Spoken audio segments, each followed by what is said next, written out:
Hola a todos. Hoy es miércoles, 22 de julio de 2026. Y Matt, otra vez tienes el micrófono silenciado. Lo siento, se ha puesto algo. No sé, tu teléfono está conectado a tu... Mi teléfono no para de conectarse. Otra vez no estás. No te oigo. Aquí tienes el micrófono silenciado. Vale, acabo de apagar el teléfono. Tienes el micrófono silenciado otra vez.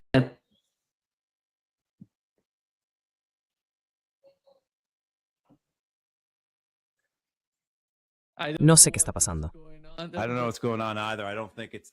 Yo tampoco sé qué está pasando. No creo que fuera el teléfono. Quizás sea mi conexión. Mi StreamYard está, como he dicho, me conecté tarde, ya sabes, y luego el teléfono estaba haciendo. Quizás sean simplemente los dioses de StreamYard diciendo, hoy no, Matt, pero perseveraremos. Seguiremos adelante.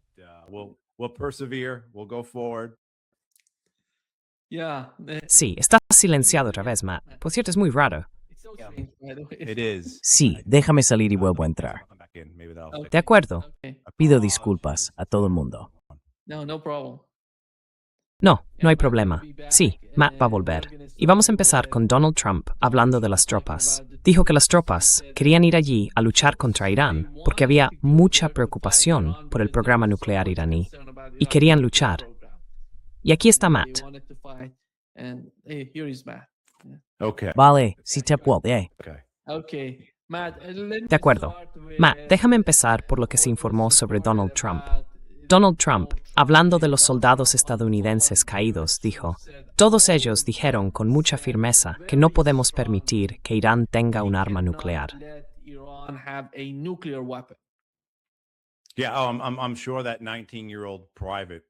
Sí, seguro que ese soldado raso de 19 años tuvo una conversación personal con Donald Trump.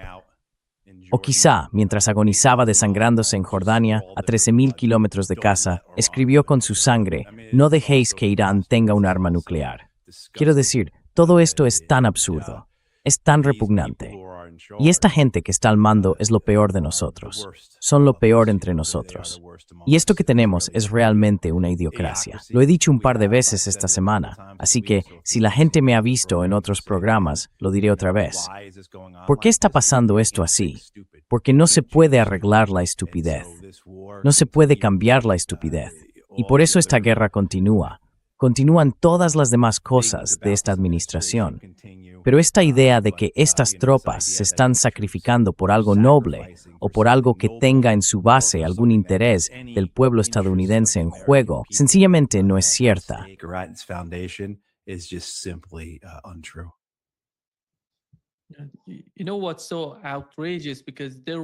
¿Sabes qué es tan indignante? Que no hubo ninguna evaluación en Estados Unidos, ni siquiera por parte de Tulsi Gabbard. El último informe decía que Irán no tiene intención, que no hay indicios de que Irán esté desarrollando armas nucleares. Y Donald Trump sale diciendo que de algún modo esos soldados estaban tan preocupados por el programa nuclear iraní que querían sacrificar sus vidas para evitarlo. Y Matt, la manera en que la administración lo está ocultando todo. Porque Pete Hegseth informó ayer de que el coste de la guerra fue de $37.500 millones, mientras que CBS News dijo que esto no va a ser. Ya sabes, no nos están diciendo qué estaba pasando, ni cuál ha sido el coste hasta ahora. Lo están ocultando todo. ¿Qué es eso, Matt? Para que lo entiendas. ¿Cómo lo entiendes tú?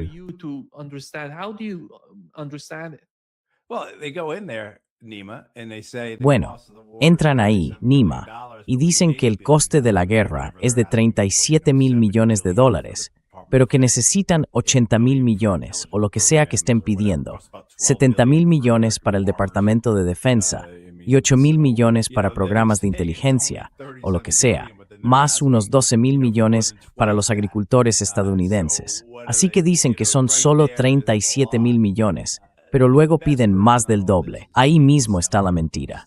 La persona que mejor lo explica es Stephen Semler. Stephen está en el Centro para la Política Internacional y animo a la gente a seguirle tanto en Substack como en X. Los cálculos de Stephen ya superan con creces los 100.000 millones de dólares y lo expone todo. Muestra cómo llega a esa cifra. Y desde luego teniendo en cuenta la cantidad de infraestructura militar destruida por los iraníes, aeronaves destruidas, incluidos drones, except Warnes. By the expenditure of munitions. Okay. I don't know what the issue is. Obviously. No sé cuál es el problema. Evidentemente, una vez más, los dioses de StreamYard están enfadados conmigo. Pero ya saben, cuando lo sumas todo, incluido un cálculo básico de lo que cuesta mantener 20 buques, que es aproximadamente el tamaño de la fuerza naval estadounidense que hay allí, 50.000 tropas y cientos de aeronaves, basta con hacer un cálculo básico. Stephen llega a más de 100.000 millones de dólares que se han gastado o que le han costado a Estados Unidos desde el 28 de febrero.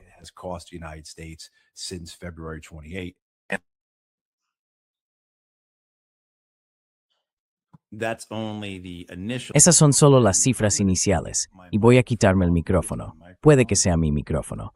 Así que cambiaremos a... Pido disculpas por la calidad de audio que probablemente vamos a tener, pero probemos así. Let's try this.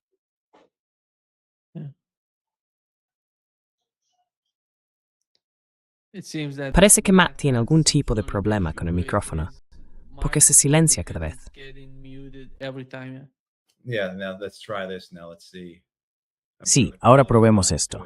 A ver, seguro que la calidad no es tan buena. Cambia eso, vale. Sí, disculpad. Pero sí, ya sabes, sabemos que estos costes iniciales suelen ser solo una fracción de lo que estas guerras cuestan realmente a largo plazo.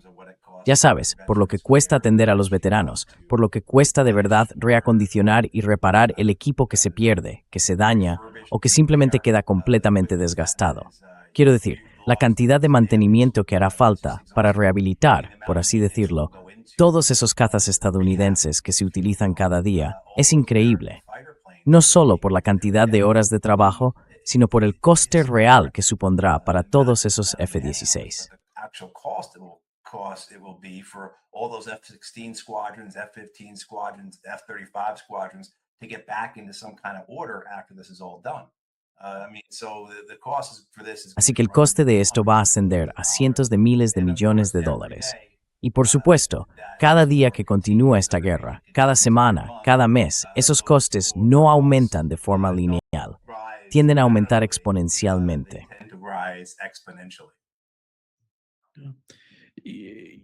Matt, there is a new poll. Matt, acaba de publicarse una nueva encuesta.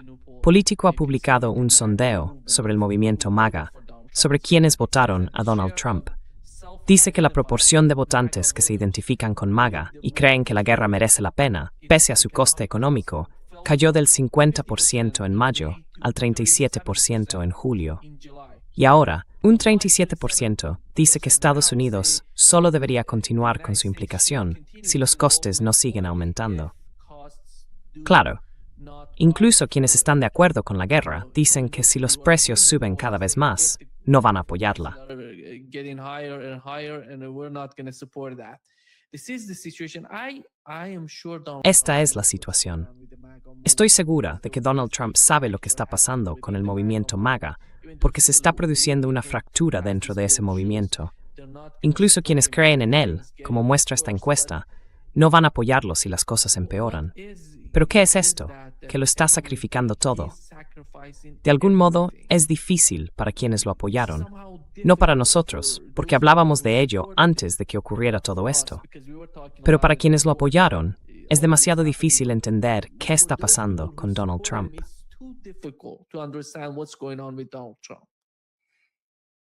Sí, y la clave es eso. Thing about that poll, Nima, is that that's his supporters. That's MAGA, right? That's not the entire U.S. If you ask the entire U.S., even less people support this war, right? Even less people. A menos que lo piense que Polanyi sentido de alguna manera, sobre todo por los costes que implica. The costs of it, the economics of it, what's going to come out of their pockets, because the American people understand that this war is taking from their pockets. We saw the average gas prices in the US get to over Esta semana $4 hemos a gallon visto again. que el precio medio de la gasolina en Estados Unidos volvía a superar los $4 por galón. Y aquí en Estados Unidos, esa es una barrera psicológica importante. $3, por supuesto, pero luego 4. Y ahora, en muchos estados, está en $5. Y el diésel es mucho más caro que eso.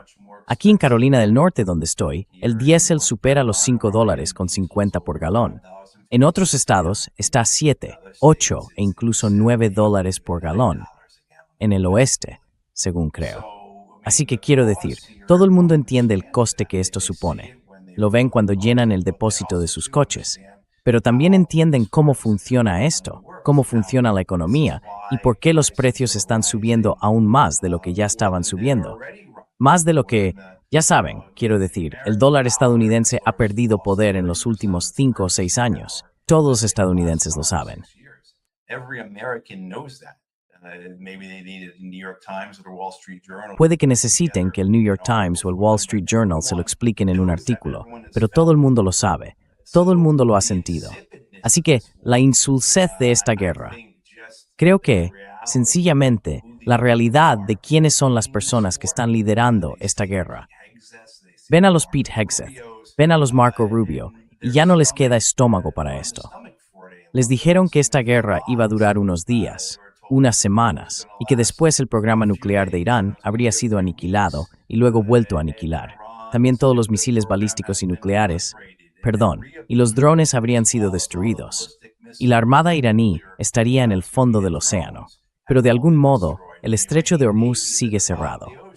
Quiero decir, nada de esto sale a la luz. Nada de esto tiene sentido para nadie. Y ahora lo están sintiendo.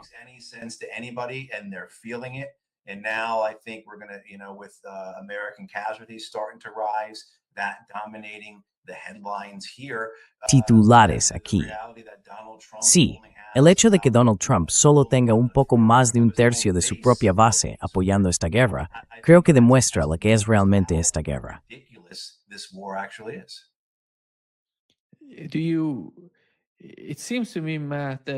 Me parece, Matt, que vamos a tener esta guerra el año que viene, y quizás se prolongue hasta julio, algo así.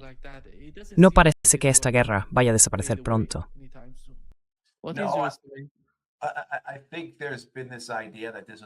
Creo que se ha extendido la idea de que este era el plan C, que el plan A era un cambio de régimen, el plan B, provocar una guerra civil o algún tipo de estado fallido en Irán. Y luego el plan C era hacer algo inspirado en la campaña estadounidense contra Irak, desde 1991 hasta 2003. Una estrategia de contención con sanciones y bloqueos, tratando básicamente de aislar aún más a Irán del resto del mundo. Pero después, claro, los bombardeos. Y la mayoría de la gente olvida que durante la administración Clinton bombardeamos Irak, de media, cada 3 o 4 días. Así que creo que ese mismo tipo de idea era el plan C para Irán.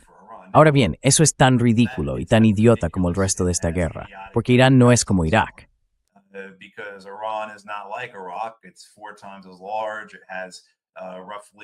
Es 4 veces más grande, tiene aproximadamente 3 veces y media más población. Pero más importante aún, por su situación geográfica, cuenta con riqueza petrolera. Además, los iraquíes no tenían un ejército ni de lejos comparable al que tenían los iraníes. Por supuesto, los iraquíes tampoco tenían los aliados que tienen los iraníes. Y aplicar contra Irán la estrategia de los años 90 que se aplicó contra Irak, aquella también fue una estrategia fallida, porque nunca apartó del poder a Saddam Hussein ni al partido Baas. Nunca logró provocar intentos de levantamiento, y todos ellos fueron reprimidos con bastante violencia. Y ya sabe, ¿por qué pensamos entonces que esto de algún modo va a funcionar aquí en Irán?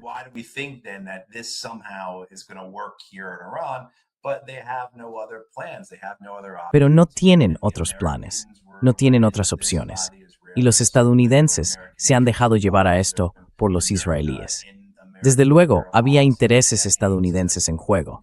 Durante décadas ha habido una inercia en la política imperial estadounidense para corregir lo que ocurrió en 1979. Pero sin duda, hemos visto a los israelíes lograr lo que buscaban. Buscan que los estadounidenses hagan la guerra por su cuenta contra Irán, como parte de un esfuerzo de apoyo a las prioridades de Israel en Líbano, en Palestina, tanto en Cisjordania como en Gaza, y también en otras zonas de la periferia como Siria. Ya sabe, la guerra, cuando comparo la guerra actual con la guerra de Irak y Afganistán, esas with the war in Iraq and Afghanistan, those outcomes of those wars were with Sabe, los resultados de aquellas guerras se circunscribían a las fronteras de Irak, a las fronteras de Afganistán. Ahora mismo, con Irán no es así. Se trata de que toda la región está implicada militarmente. El campo de batalla estaba en Bahrein, ahora está en Kuwait. Al menos el 70% de Kuwait está siendo alcanzado por misiles y drones iraníes. Se ve cómo la guerra llega a Jordania. Toda la región está implicada en la guerra, mientras toda la economía mundial, se ve afectada por la situación del estrecho de Hormuz y por el nuevo movimiento de Yemen en el Mar Rojo. Esto es algo nuevo, que ejerce presión sobre Arabia Saudí, que tenía el privilegio de utilizar el Mar Rojo cuando empezó la guerra.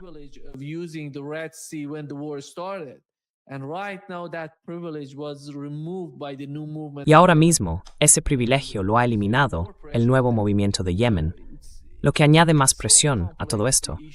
Ya sabe, la cuestión de Irán es muy compleja.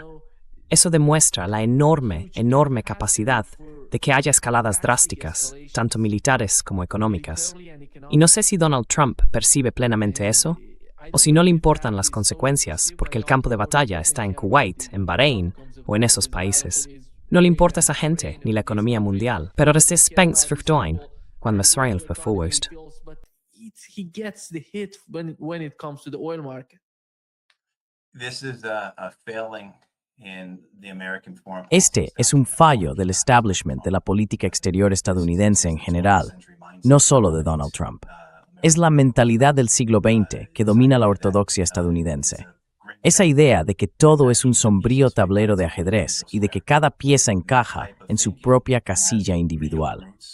Ese tipo de pensamiento tiene raíces reales, una base real dentro de la comunidad estadounidense de política exterior, ya sean miembros del Congreso, agentes de inteligencia militar, expertos de think tanks o periodistas.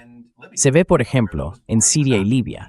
Sin duda, lo que está ocurriendo ahora en Mali, Níger y Burkina Faso tiene conexiones, tiene vínculos reales con lo que ocurrió en Libia en 2011. Ya sabe, la guerra de Siria, al no poder ser contenida dentro de las fronteras geográficas.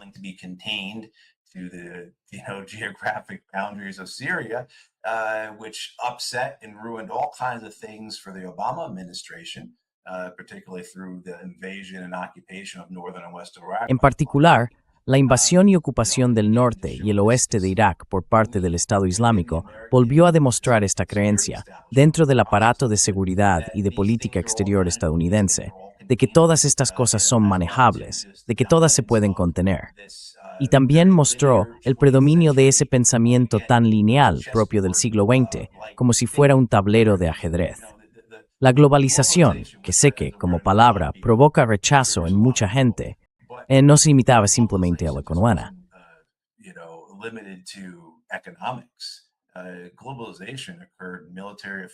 La globalización llegó a los asuntos militares. Llegó a la información y a la tecnología, por supuesto, ¿no?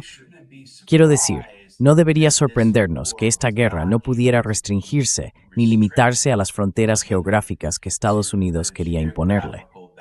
Sin duda, esto es algo que israelíes y estadounidenses han intentado hacer durante los últimos años.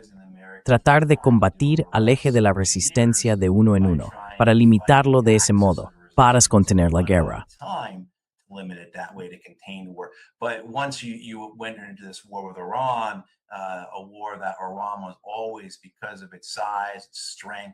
Por su tamaño, sus fortalezas, su posición y su preparación, siempre iba a poder imponer sus condiciones. No había forma de que esta guerra fuera a quedar limitada. Y luego, por supuesto, como usted ha señalado, no se trata solo de Oriente Medio, por las implicaciones económicas. Así que esta es una guerra de escalada horizontal. Los iraníes han podido escalar esta guerra no solo a nivel regional, sino global. Y por supuesto, ahora podemos volver al debate de que esto demuestra por qué Irán es una potencia mundial. This shows why the Iranians are a world power. It's just not, they have the good fortune to be located geographically where they are, but they also have the smarts, the sense, the leadership to put together objectives and then strategies to achieve those objectives that demonstrate that, yes, these people are a world power and that's how they're going to be reckoned with. Así es como tendrán que rendir cuentas durante años. Y esto da más peso a lo que acabas de decir, Nima, con lo que estoy completamente de acuerdo. Esto no va a terminar pronto. Tú y yo, ya sabes, si tengo la suerte de poder seguir hablando contigo durante los próximos años, esto va a dominar nuestras conversaciones. It's going to dominate our conversations. Yeah. Matt, when it comes Sí. to the weapons Matt, that the en United cuanto a las States armas que está utilizando Estados Unidos, me refiero a todas. Sistemas de defensa aérea, HIMARS. Ayer atacaron los HIMARS en Kuwait. Uno de ellos, el sistema Patriot, fue atacado. Uno fue alcanzado por un dron o un misil iraní. Y la guerra está llegando a un punto en el que, mientras hablamos de esto, las fuerzas estadounidenses han sido atacadas en Jordania. Y eso demuestra que, de alguna manera, la situación no es tan segura, ni siquiera en Jordania. ¿A dónde vamos? ¿Qué opciones tiene Donald Trump para desplegar esos aviones cisterna de reabastecimiento, esos cazas? ¿En qué lugar? ¿Va a ser en Israel? ¿Va a ser en Grecia? ¿Va a ser en Diego García o quizá en Bulgaria? Se habla de que tal vez vayan allí. ¿Están usando qué es eso? They're going to go there. They're using. What is that? Certainly, as the Americans get Desde luego, a medida que los estadounidenses se ven empujados más hacia el oeste y los iraníes atacan inteligentemente los aviones de reabastecimiento en vuelo, porque son clave para la capacidad estadounidense de llevar a cabo esta campaña, ahí hay una vulnerabilidad, y solo hay un número limitado de aviones de reabastecimiento. Casi todos son aparatos antiguos, estos KC-135 o algunos KC-46. Pero eso ha sido una catástrofe, un despilfarro corrupto, como todo lo demás que tiene el complejo militar industrial estadounidense. Hay un número limitado de tripulaciones aéreas y se las está utilizando todos los días. Así que el agotamiento va a acabar apareciendo, tanto en las tripulaciones como en las propias células de los aviones, en los propios aparatos. Cuanto más al oeste vayas, o cuanto más lejos te desplaces, más presión supone, ¿verdad? Tienen que volar más tiempo para llegar a algún lugar y enlazar con las F-18 en el Themberport tienen a Borigo, a Hugh, Thames-Amataro. in the Arabian Sea, which is what they're doing. I mean, so they're traveling 1,000 miles or so just to link up with the fighter planes that are then carrying out these strikes. I mean, so very easy. You put pen to paper and you just. Quiero decir, es muy fácil plasmarlo sobre el papel y ver cómo ahora puedes llevar a cabo menos salidas. Pero también está la presión que eso supone para las tripulaciones aéreas y para los propios aviones. Y así, a medida que los iraníes empujan a los estadounidenses más hacia el oeste, probablemente se concentren en Israel, con la esperanza, cruzando los dedos, de que los iraníes no escalen la guerra con los israelíes, algo que creo que no quieren hacer. Pero, en algún momento, si ahí es donde están las vulnerabilidades clave para... If that's where the key vulnerabilities for the Americans in terms of stopping or striking at the Americans who are attacking your country lay, at some point the Iranians are going to have to hit those. Los iraníes van a tener que atacar esos petroleros que están en Israel. Podrían ir directamente a Chipre, podrían ir a Grecia, podrían ir a Bulgaria. Que los iraníes vayan a perseguirlos y atacarlos, creo que es muy probable.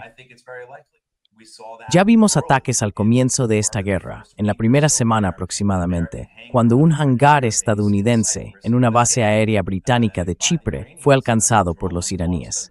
El dron fue lanzado, creo, desde Líbano, fue disparado desde Líbano.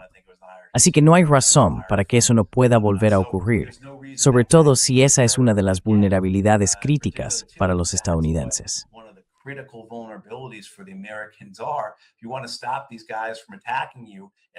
Quieres impedir que estos tipos te ataquen, y esa es la mejor manera de hacerlo. Y por supuesto, los iraníes van a seguir esa línea de pensamiento. Así que ya sabes, La realidad es que estamos aquí, 4 meses después de esta guerra, 5 meses después de esta guerra, y la estructura de fuerzas y bases estadounidense en Oriente Medio, construida durante décadas, se ha derrumbado. De verdad es algo notable. Quiero decir, no sé si hemos visto cómo se había preparado para combatir durante décadas, y de repente se ha topado con la realidad, se ha topado con la era moderna, y ha llegado a la conclusión de que esto no va a funcionar. Tenemos que evacuar a todas nuestras tropas de estas bases. No podemos mantener estos aviones de combate desplegados en primera línea.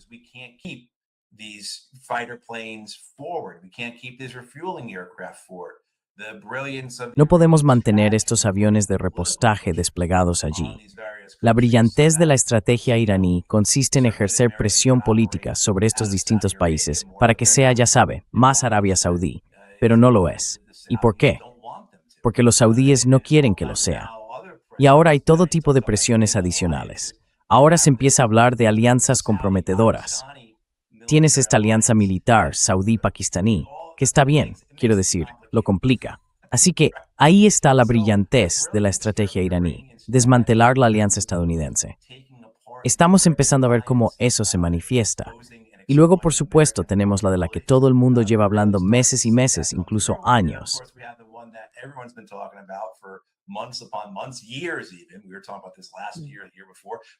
Hablábamos de esto el año pasado y el anterior. Nos remontamos a 2015, cuando la Fuerza Aérea estadounidense se quedó sin bombas, ya sabe, mientras atacaban al Estado Islámico en Siria e Irak. La incapacidad de la industria de defensa estadounidense para cubrir la demanda o las necesidades de interceptores de misiles, que se están quedando sin armas de ataque a distancia. Y así, a medida que los iraníes siguen agotando las defensas aéreas estadounidenses, que las bases estadounidenses se vuelven aún más vulnerables y que los estadounidenses se desplazan más hacia el oeste, todo esto empieza a culminar en una presión real sobre Estados Unidos. Y ahora quizá realmente se vea.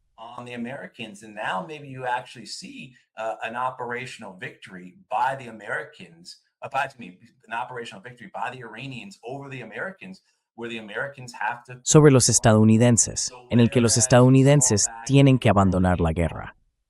Así que, mientras que a principios de abril vimos a los estadounidenses, creo, reconocer esto y pedir un alto el fuego, y a Donald Trump sumarse a ello, ahora tenemos una situación en la que los estadounidenses se quedarán sin munición, si toda su información es correcta, en el próximo mes. Así que, en la próxima semana o dos, ¿qué van a empezar a hacer los estadounidenses para prepararse para eso? Y por eso creo que estamos viendo cada vez más llamamientos a destruir todas las centrales eléctricas de Irán, ¿no? Para presionar de verdad a la sociedad iraní.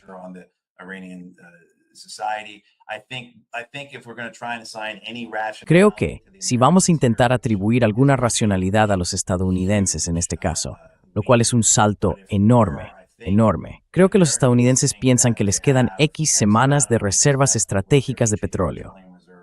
El petróleo no ha vuelto a subir hasta 100. Se dirige hacia ahí. La última vez que lo comprobé hoy estaba en 94. Pero tienen tiempo. Si el mundo pudo superar lo que superó en marzo, abril y a principios de mayo, antes del memorando de entendimiento, entonces el mundo puede sobrevivir otro puñado de semanas. Así que bueno, creo que aquí entra Donald Trump presionando a sus adversarios. Vamos a apretar más a los iraníes. Quizá consigamos desbloquear algo.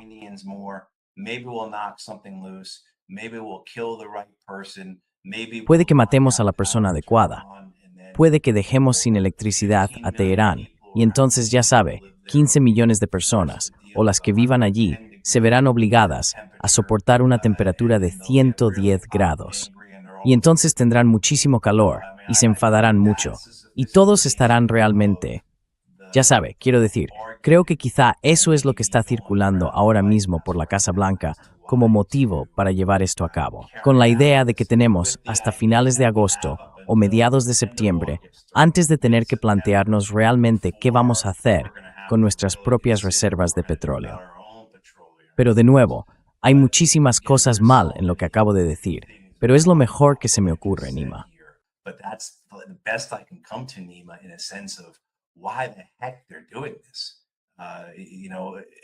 but here we are again, trying to think rationally about these irrational actors. Yeah. Again, they're De talking nuevo, about están hablando de atacar la instalación nuclear iraní bajo esa montaña, la montaña del Pico. Esto es lo que preguntó el senador Kennedy y la respuesta de Pete Hegseth. Pete Hegseth about that, and Pete Hegseth's response. ¿Tenemos NIMS la capacidad de destruir lo que hay debajo de la montaña Pickaxe?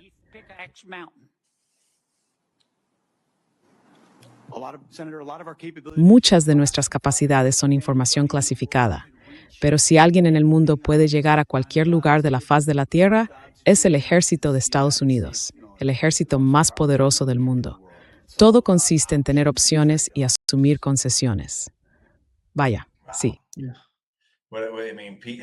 Bueno, quiero decir, Pete, nadie lo hace mejor que él cuando le hacen una pregunta y suelta alguna gilipollez en forma de frase hecha. Ya sabes, nadie lo hace mejor que él. Quiero decir, ¿eh? He didn't mention that they did. No mencionó que ya lo hicieron antes y que intentaron alcanzar el objetivo. No pudieron conseguirlo y están intentando hacerlo de nuevo. No mencionó eso. No sé si el senador Kennedy sabía lo que ha ocurrido antes, porque esta gente plantea la pregunta de una manera que demuestra que no tienen ni idea.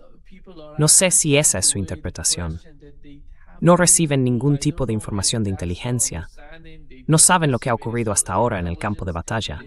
Porque, si miran las noticias, pueden comprobar que ya lo atacaron antes. The news, you can find it out that they hit it before. I can almost guarantee you that. No, casi puedo garantizarle que la mayor parte de la información del senador Kennedy procede de la Fundación para la Defensa de las Democracias, de la Fundación Heritage, del American Enterprise Institute. Ya sabe, en el Congreso, 7 de cada 10 sesiones informativas que reciben los miembros del Congreso, tanto del Senado como de la Cámara de Representantes, proceden de estos centros de estudios. Por eso son tan importantes estos centros de estudios. No son la comunidad de inteligencia estadounidense, ni el Pentágono, ni el Departamento de Estado, quienes van a informar a los miembros del Congreso. Son estos centros de estudios. Ya sabe, quiero decir, que en realidad no lo saben. Puedo contarle una historia de la guerra de Afganistán.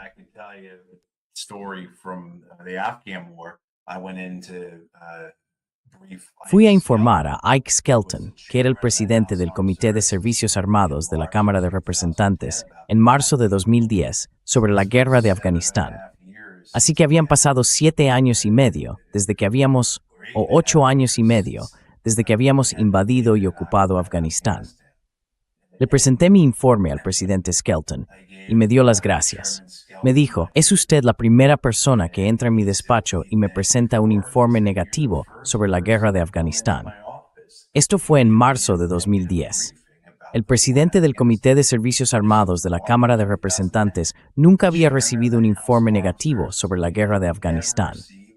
Quiero decir, ya saben, a esto es a lo que nos enfrentamos.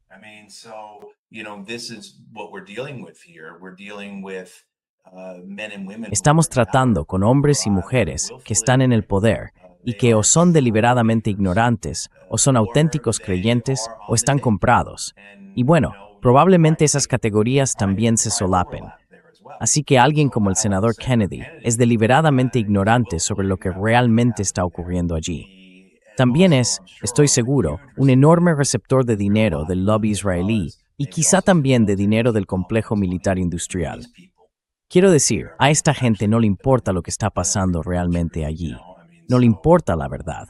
Así que sí, no me sorprende que estas y otras preguntas no tengan contenido, no tengan contexto, o no planteen algo como, bueno, si antes no pudimos destruirlo, ¿por qué podríamos hacerlo ahora?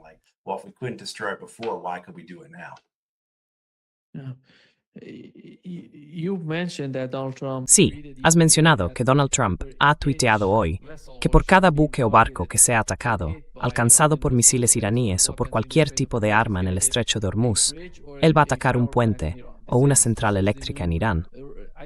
Esta es la nueva. No sé si va a hacerlo, porque dijo, recuerdo cuando nos decía que Hamas debía desarmarse, porque en las próximas 12 horas iba a hacer esto y aquello, porque él es así. Cree que tal vez intimidar a la gente con su retórica. Pero hemos visto que va a ir por ese camino. Hasta ahora demostró ahora que va a atacar a algunos objetivos. He has shown so far that he's going to hit some targets. A nuclear power plant in the western part of Iran. Una central nuclear en la parte occidental de Irán fue alcanzada en Darkhovin, en la provincia de Khuzestan. Fue alcanzada. No sé cuáles fueron los daños. Intentaron alcanzar la central nuclear de Bushehr, en la parte sur de Irán. Son dos instalaciones nucleares importantes. Si hacen algo, van a contaminar toda la región. No será solo Irán. Contaminarán toda la región. Afectará a Qatar y a todos esos países que utilizan el agua del Golfo Pérsico, la desalinizan y la usan. Se verán afectados por eso, porque lo contaminará todo. Because it's going to contaminate everything. Right. Do you ¿Cree que va a llegar tan lejos? that far? We'll see. I mean, like as you said, Nima, Ya veremos. Como dije, Nima, lanza estas amenazas, da estos ultimátums, y luego, muy a menudo, en el último momento, surge algo que le evita tener que hacerlo. Acabo de recibir una llamada de fulano. Después de hablar con todos los líderes del Golfo, he decidido aplazarlo. Va a haber conversaciones y por tanto, no vamos a acabar con la civilización iraní tal y como la conocemos. and the Iranian civilization as we know it. His guy. Su salida ahora mismo es Asim Munir, o alguien en Pakistán le llamó y le dijo, voy a hacer esto y no hagas esto. Y entonces, Don't do this. You know, I mean, it just you would think that Ya sabes, quiero decir, uno pensaría que esta gente tendría más sentido común, pero en realidad no lo tiene. Y además, la idea de hacer algo tan destructivo para la región. Donald Trump recibe mucho dinero del Golfo. Tiene muchas de sus inversiones en sus cuentas personales. Sin duda, los emiratíes, los saudíes y los cataríes han puesto mucho dinero en su propia fortuna, ya sea en sus complejos turísticos, hoteles y campos de golf, o quizá en World Liberty, sea lo que sea. Esa cosa de su estafa con criptomonedas. Quiero decir, hay mucho dinero del Golfo que ha respaldado todo eso, que lo sostiene, que lo mantiene a flote. that sustains it, that props it up. So the idea of doing Así que la idea de hacer algo que contaminaría toda la región con radiación, uno pensaría que, por su propio interés, diría, bueno, no quiero enfadar a la gente que me financia. Pero ya sabe, con este hombre nada es imposible. Y cualquiera que tenga la idea de que el ejército estadounidense nunca haría algo así, de que el ejército estadounidense no cometería estos crímenes de guerra, de que no llevaría a cabo acciones deliberadas como esta, bueno, en primer lugar, no ha estado prestando atención a ninguna de las guerras estadounidenses a lo largo de la historia. like this, well, you first of all, you haven't been paying attention to any of the American wars of ever. But then the other side of it is too is that you've not been paying Pero la otra cara de esto también es que no has estado prestando atención estos últimos meses. Pilotos estadounidenses, planificadores estadounidenses, tripulaciones aéreas estadounidenses, equipos sobre el terreno, personal de apoyo, hasta llegar a los oficiales generales. Todos han saludado y han seguido estas órdenes. Así que la idea de que la Fuerza Aérea estadounidense no, ya sea carbón, gas, diésel o energía nuclear, dime, ¿qué pruebas hay de que estos oficiales militares estadounidenses vayan, de algún modo, a respetar el derecho de los conflictos armados y a no cometer crímenes de guerra? Así que en realidad no hay ningún mecanismo de contención para nada de esto. Y si Donald Trump quiere hacerlo, lo hará. And if Donald Trump wants to do it, he will do it. What are the, in your opinion, how? en su opinión, ¿cómo puede Arabia Saudí resolver el problema al que se enfrenta ahora mismo, que es importante, el bloqueo que Yemen le está imponiendo? Y sabemos que está funcionando muy bien para Yemen. Hasta ahora, por lo que he oído, visto y leído en las noticias, parece que están impidiendo eficazmente que esos buques y barcos salgan o entren en Yemen y lleguen a los puertos saudíes del Mar Rojo. ¿Cuál es la solución, en su opinión, si nos ponemos en el lugar de Arabia Saudí? ¿Cuál es su interpretación? ¿Qué conclusión saca de todo esto? Saudi Arabia, what is your understanding? What do you make of it?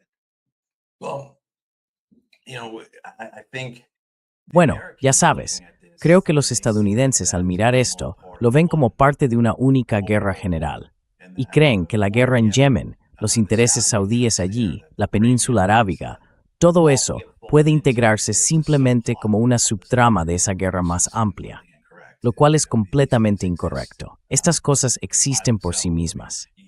Quiero decir, no hay mejor muestra de ello que el hecho de que durante años los medios estadounidenses y también creo quienes están en el poder han sostenido que los hutíes, Ansar Allah, no son más que una fuerza proxy de Irán, ¿verdad? Les niegan toda capacidad de actuación, así como cualquier contexto, la historia de lo que ha ocurrido allí y demás. Así que creo que ahí está la complicación para los saudíes, que los estadounidenses sencillamente no entienden qué demonios está pasando. Pero ya sabes, ¿qué podrían hacer los saudíes? No van a renunciar a su deseo de controlar toda la península arábiga, ¿verdad? O mejor dicho, no debería decir toda la península arábiga. Of the whole of the Arabian Peninsula, right? Or they shouldn't say the whole of the Arabian Peninsula, but they're not going to give up their desire for control of Yemen. And, I don't see how they get to that. No veo cómo llegan a ese punto. Mientras cuenten con el respaldo de Estados Unidos, mientras los saudíes puedan seguir presentándolo como esto no va de Yemen, no va de la soberanía de Yemen, va de acabar con una fuerza iraní intermediaria, siempre tendrán el apoyo de los estadounidenses.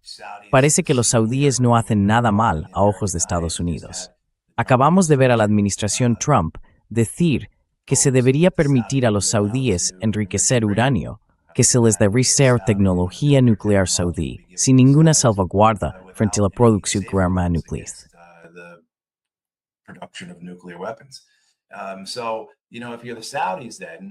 Así que, si eres Arabia Saudí, quiero decir, obviamente lo que habría que hacer sería dialogar con los hutíes, respetar la soberanía yemení y darse cuenta de que este Consejo de Liderazgo Presidencial, el gobierno de Yemen reconocido internacionalmente, que vive en hoteles de Riad, es una farsa. Darse cuenta de que Ansar controlan aproximadamente al 80% de la población yemení. Darse cuenta de que les hicisteis la guerra durante, ¿cuánto? 7 años en esencia. El alto el fuego creo fue en 2021 o 2022.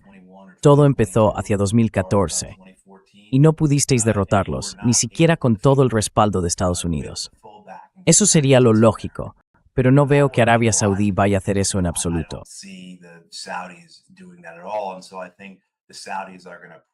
Así que creo que los saudíes van a presionar en Yemen y que esperan que los estadounidenses los apoyen. Y él vio. He escuchado hoy comentarios de Donald Trump diciendo que él consideraría atacar de nuevo a los hutíes. Ya saben, dijo algo así como, la última vez les dimos una paliza, lo volveremos a hacer. Ya saben, allí matamos a mucha gente, desde luego que sí, pero ¿realmente sirvió de algo? No. Sin embargo, está la cuestión de a dónde lleva todo esto y de cómo van a salir todos de esta situación. Si esto sigue adelante y los saudíes se comportan como espero que se comporten, y los estadounidenses actúan así, ya saben, volviendo a apoyarles también. Los israelíes ven un interés en ello.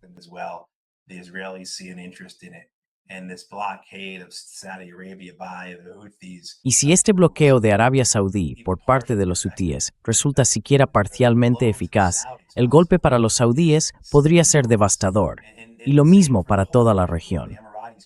Ya sabe, los emiratíes también siguen jugando a este juego en toda la región, intentar manipular las cosas y controlar desde la sombra. Y bueno, ¿a dónde creen que les va a llevar eso sin algún tipo de solución global para la totalidad del conflicto, que en última instancia remite en muchos sentidos a Palestina y a los israelíes? Puedo pensar en ideas sobre lo que podrían hacer los saudíes para, usando el nombre de su programa, que el diálogo funcione, pero no creo que vayan a hacerlo.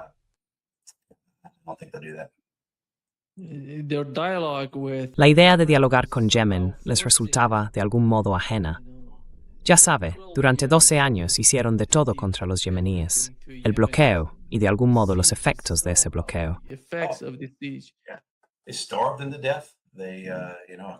Sí, y siguen manteniendo ese bloqueo, siguen manteniendo ese asedio.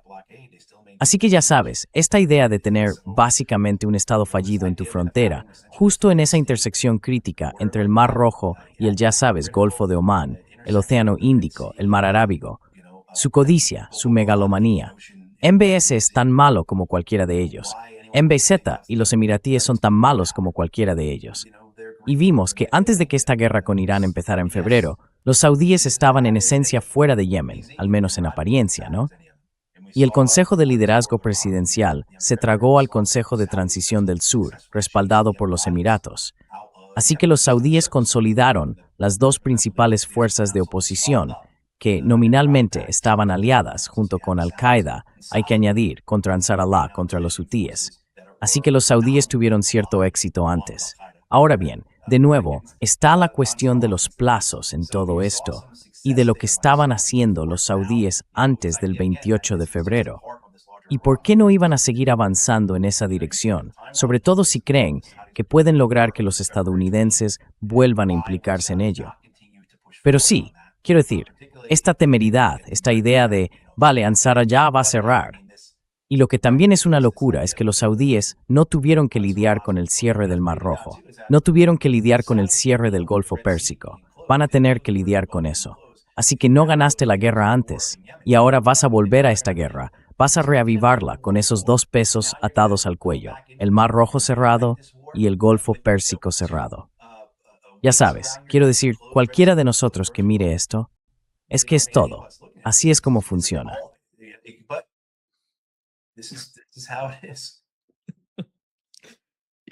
Sí, es simplemente gente corriente como nosotros, sentada y hablando de ello. Es sencillamente increíble, ¿sabes? Pero sí, Sí, es increíble, ya sabe, la irracionalidad. Y no hay una forma de pensar lógica en todos estos conflictos. Si lo analizas, Arabia Saudí, el comportamiento de Arabia Saudí, por un lado, están intentando negociar, Matt, entre bastidores. Ya lo hacían desde el cuarto día de la guerra. Supongamos que la guerra empezó el 28 de febrero. El 5 de marzo llamaron a los iraníes. Intentaron decir, no formamos parte de esto. No queremos formar parte de esto. Arabia Saudí y Qatar. Y aún así los tienes en la lucha, intentando facilitar, de algún modo, penetrar el control iraní del estrecho de Hormuz, reavivar la guerra y atacar Yemen. No son actores racionales. Es increíble.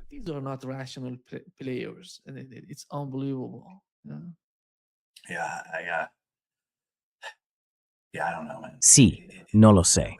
Las posibilidades aquí son infinitas en cuanto a lo que estas personas son capaces de hacer.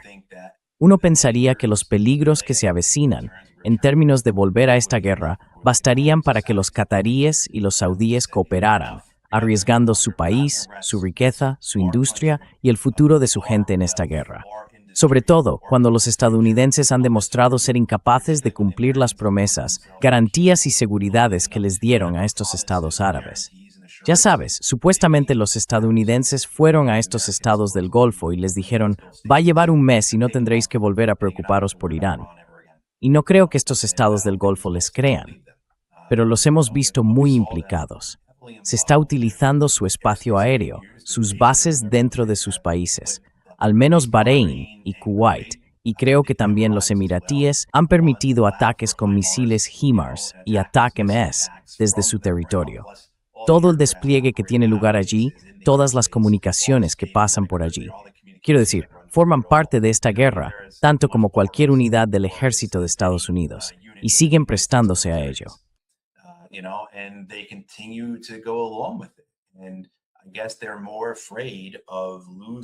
Y supongo que les da más miedo perder el poder por un golpe de Estado respaldado por Estados Unidos, si no lo hacen, que la devastación que puede provocar que esta guerra siga creciendo y escalando. Y como decíamos antes, ¿cómo termina esto? Quizá lleguemos a un punto en el que haya unos buenos meses, ya sabes, un alto el fuego que dure meses. Pero ¿cuándo va a terminar eso? ¿En qué momento los políticos estadounidenses e israelíes van a decir, sabes que me vendría bien, otra guerra con Irán? Le veo beneficios, ¿no? Entonces, como digo, ¿cómo termina esto?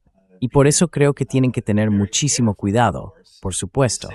Pero al mismo tiempo tienen que mostrar cierto grado de dureza y fortaleza en esto. Porque no hay dónde puedes encontrar, sí, pongamos que se alcance un acuerdo negociado en el próximo mes o dos. De nuevo, ¿qué pasa en enero? ¿Qué pasa en febrero? ¿Qué pasa el próximo julio? Ya sabes, a lo que tú decías, sí. Así que creo que siento lo mismo sobre eso. ¿Cómo demonios termina esto? Y luego, por supuesto, vemos cómo continúa la destrucción del pueblo palestino. Bueno, la limpieza étnica en Líbano, pero también la destrucción del pueblo palestino, la anexión de Cisjordania. Los colonos reciben mucha atención, pero la mayoría de las personas asesinadas, la inmensa mayoría de los palestinos asesinados, los más de 1.100 palestinos muertos en Cisjordania desde octubre de 2023, han sido asesinados por el ejército israelí. Quiero decir, no dejen que estos comentarios sobre los colonos les distraigan de pensar que es el ejército israelí quien está matando a palestinos en la Cisjordania ocupada. Y luego, por supuesto, esta mañana vi que habían matado a 13 personas en Gaza, incluidas, creo que eran, 4 niñas y niños. Y lo vemos todos los días, todos los días. Mientras los israelíes controlan el 70% de la franja de Gaza, está entrando menos del 25% de la ayuda, y nada importa, y nadie va a hacer nada contra ellos. Y vamos a quedarnos aquí sentados, viendo cómo el pueblo palestino sigue siendo destruido. No veo ningún final a esto. Lo siento, soy tan pesimista, soy tan negativo, pero no veo nada, ninguna salida a todo esto. I don't see any way out of all of this. Yeah, yeah. Thank you so Muchas much, gracias, Matt, for por being with us acompañarnos today. hoy. Tienes el micrófono. Microphone. I've had Llevo con esto unos 6 años. No es tu micrófono, es sistema. It's your system. Oh, okay. Ah, vale. Creo que sí sea una oración. Me hambre a Sting. Your Tu micrófono se oye bien. Gracias, Matt. Muchas gracias. Thank you so much. Ya veremos. Hasta luego.